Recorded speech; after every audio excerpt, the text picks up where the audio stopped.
Hi everybody, this is Peter. Today I'm going to be looking at FTP Sports Games Rinkside Hockey board game. This game came out in 2013 or something like that, and it's developed by Jeremy Bailey at FTP Sports. And it's a game, I guess you can play with one or two players. And the game's going to take you about an hour and a half to 2.5 hours to play, a full hockey game.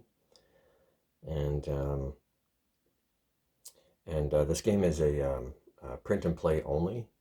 So the materials come in PDF and Excel format that you get by email. And you print out the materials yourself. And I'll get into the components here in a minute. Yeah, so anyway, excuse me, I've just laid out the player cards for just the players on the ice here. But let's look at some of the other stuff here first. So the components, you get this rule book, a very detailed rule book. Don't worry about the smallness of the printing. I chose to print this out in 2 pages for each side of the page, 2 sheets on each side of the page to save paper, because it's about a 30-page rule book, so I'd only have it on 8 sheets of paper instead of 16 if you're doing double-sided or something. So, a very detailed rule book because it's a detailed game. Also comes with these nice diagrams explaining the layout of the player cards and what all the different numbers and ratings mean. And there's a sheet for that and a sheet for the goalie cards. And then we have 2 sheets explaining about the what they call the player result cards, which is kind of like the fast action cards, and all the different sections of the cards and what all the numbers mean and stuff like that. So that's very handy when you're learning the game. And it comes with their cheat sheets for all the different types of plays. There's in-zone play for play when it's in one team's offensive zone. They're trying to maneuver for a shot on the net. The section on shots, section on goalie saves, section on net scrambles, breakout, forecheck, neutral zone play, dump and chase, rush transition, and so those are really handy to have too.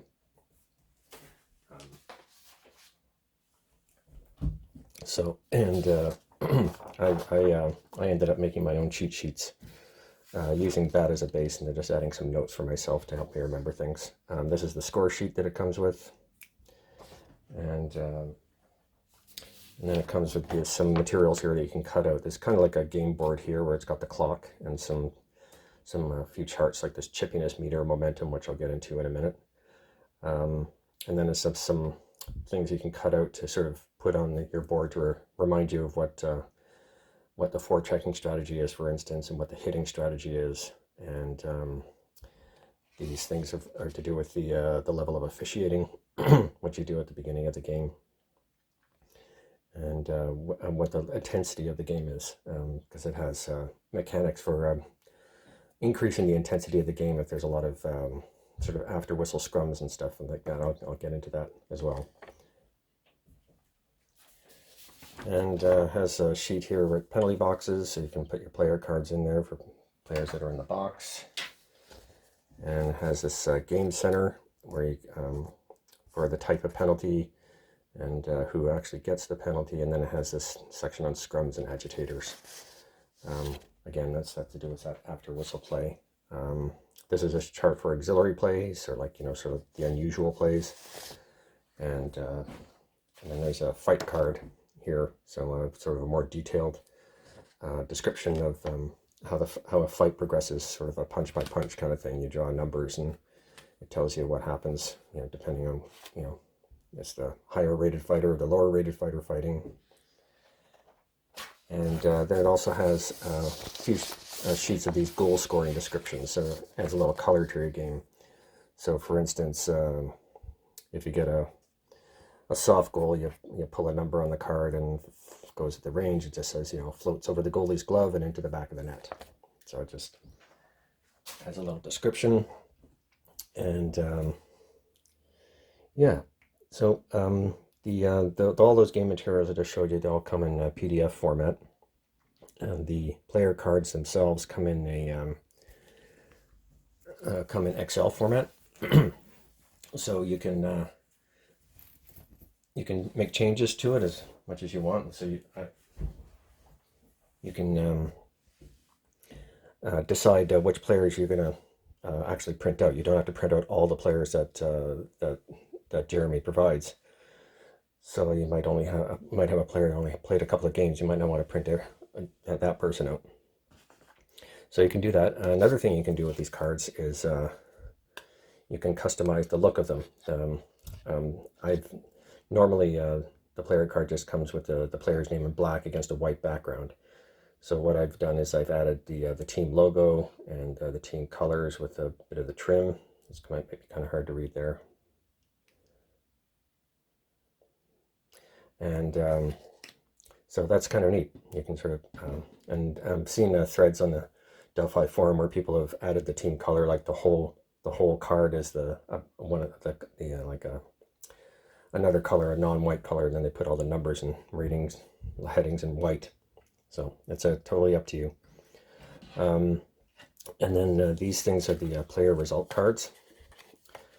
And normally you're supposed to print them out back to back, so that you would flip from one here to like this, and then you would just keep flipping like this from one pile. But I ended up printing them just sort of the left side, a pile of the left side and a pile of the right side. So I actually had twice as many cards as I needed to, but that's up to you.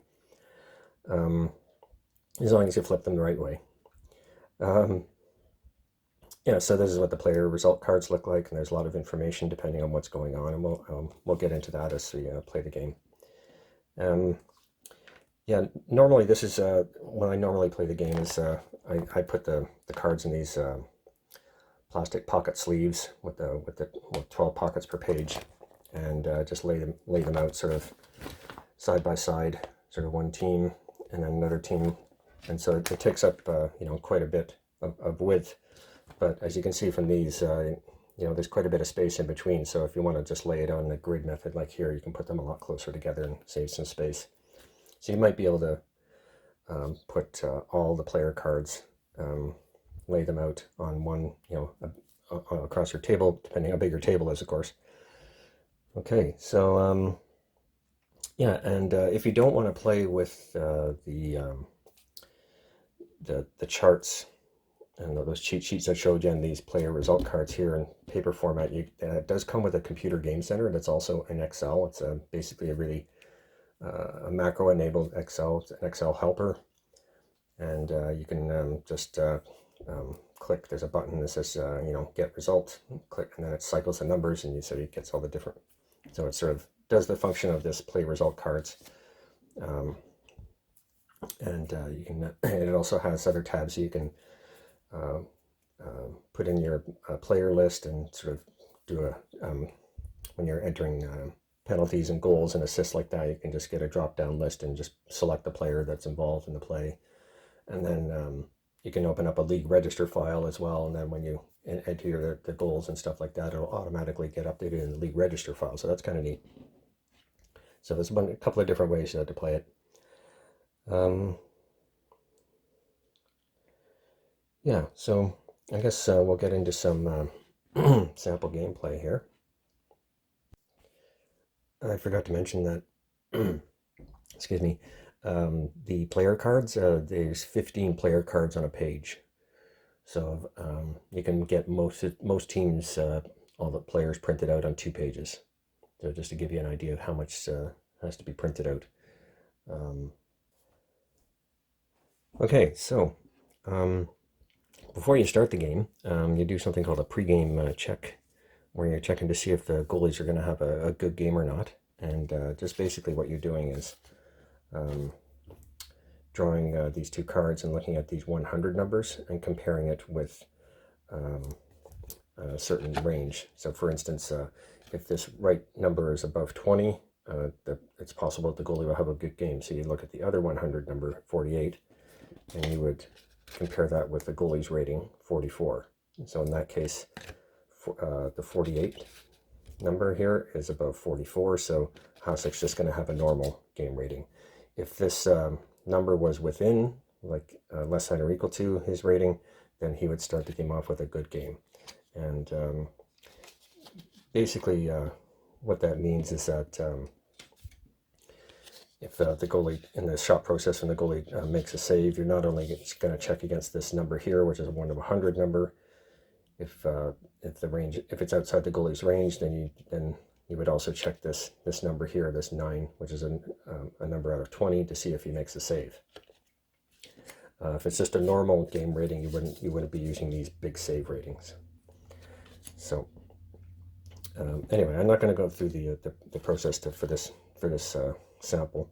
Oh, another thing you check is whether the referees are going to be calling it normally, or really cracking down on penalties, or just letting them play. It's just you draw a 100 number and you check against a certain range, and it's not a referee card, it's just a chart that you look at. And then there's also a draw for what the enforcers are doing before the game. They might be eyeing each other during the warm-up, and then if a certain number range is drawn, then they would fight the first time they get on the ice together, that kind of thing. So, okay, so we'll just start here.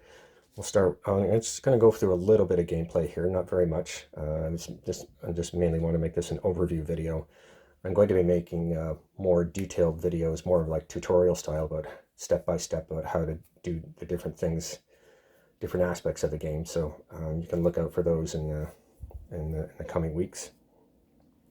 Okay, so for the face-off, you look at the face-off rating here. Sakic is a 10, Barnes is a 6. And you take the difference of that, which is 4, and you add 10. So that means that Sakic will win the face-off if you get a 1 to 20 number of from 1 to 14. So we'll draw here, and then what you do is you look at this number here, 12. So Sakic is on the face-off, and the face-off goes to the left wing. So that's Alex Tanguay. So since we're in the neutral zone, so we're going to draw the cards again, and you're going to be looking at this neutral zone section. And you just read across. See, this is our zone play for offensive zone play, neutral zone, rush transition plays, dump and chase, and face-off, and then the bottom is to do with the breakout clear, breakout forecheck kind of thing. So in this case, we've got a neutral zone, and the neutral zone set up like a stoplight, green, yellow, and red. So green means that in this case, Tanguay is just going to skate into the Buffalo zone unchallenged, and so and then you advance the time. Yeah, the time advances in 30-second increments in this game. If it was red, you would be seeing who the defensive player was, and then drawing again to see if a number is within his defense rating. Yellow is sort of an in-between. You're going to be comparing two ratings between the offensive and defensive player at the same time. Okay, so Tanguay's skated into the Buffalo zone, and there's about how many things here? There's about seven different options for what you can do. You can try to set up a teammate. You can try to maneuver into position for a quality shot. Or you can just cycle the puck, or shoot at the net. And the shoot at the net is a lower quality shot. All that means is that the lower quality shot, you're going to be checking against the goalie range, this number here, 99. So the number, if the shot is on target and you draw again, the number would have to be 99 or 100. And that would be a possible goal. Quality shot, the range is 94 to 100, and a high quality shot, the range is 87 to 100. So, okay, so Tanguay is going to try to do a shot on the net, and you look at up in this section here to see if anybody's in the top part, to see if anybody's going to try to block it or deflect it. And this thing says stick block, and you would look on this other side to see who the player is, and it said the player with the highest block shot rating. And the player with the highest block shot rating on Buffalo are the two defensemen. Their ratings are 5. So you're going to flip again, and you're going to look at this D10 number here on this side, because Buffalo. and 4 is within the block shot rating, so the shot is blocked, so that means there's a loose puck. So you can read from the same card, I think, in this case, and so you would look in the zone play section of the card to see that it says play man, and that's a defensive play. And then this thing tells you who the defensive player is, so the left defense. So we're going to be checking the left defense's hit rating or big hit rating to see if he plays the man and strips him of the puck.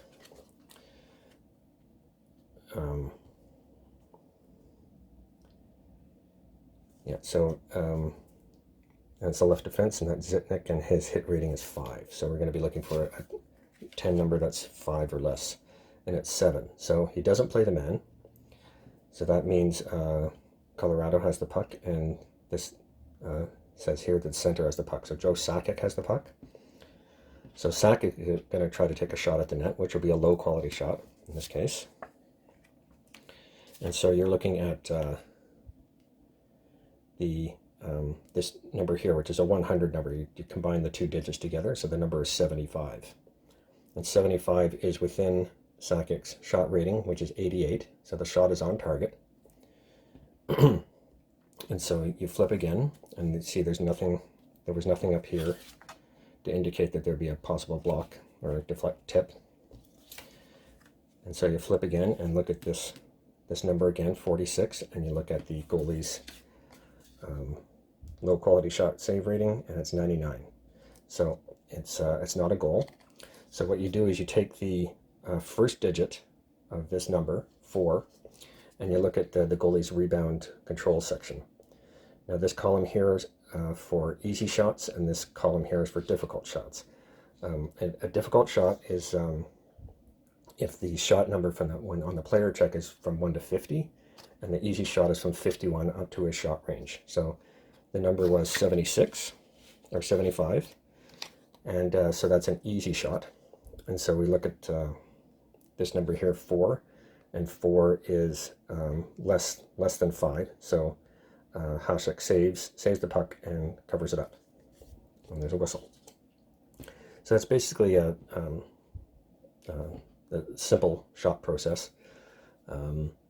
Like I said, I'm not going to go into any more detail than that, and for this it's just meant to be an overview, and I'm going to be producing more videos about exactly what the shot process entails, all the different possibilities that can happen. I'm going to deal with all the neutral zone play, that traffic light thing. I'm going to do a thing on breakout, forecheck, and net scrambles and rush transitions and all sorts of things like that. So they're all going to be separate videos, kind of a more tutorial thing. So you can look out for those. Yeah, so anyway, that's how you play the game, just as a very simple, brief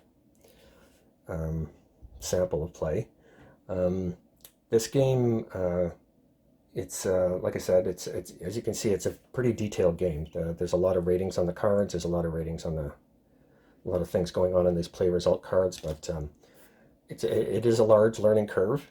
So if you're a casual hockey fan, then you're probably not gonna.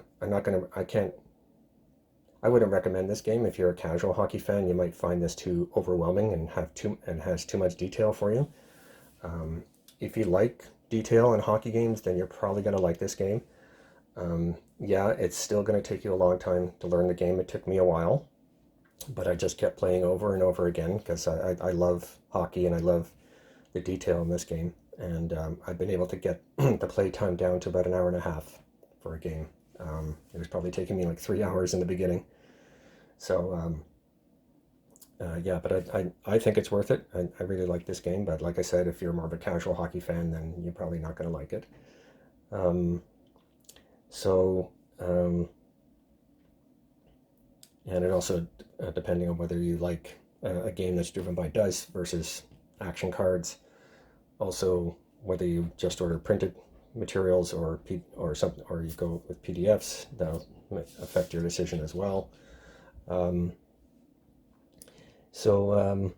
Yeah, I wanted to mention that this is December 2020, and as of right now, there are 30 NHL seasons available for to be bought, and going back to the 50-51 season.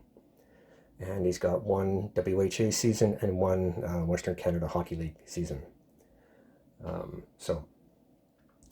Anyway, I hope that gives you a good idea of how this game works. And as I said, look out for my other videos, and I will be as I make them available, I'll post links to them at the bottom of this video. Okay, so thanks for watching, and take care. Bye.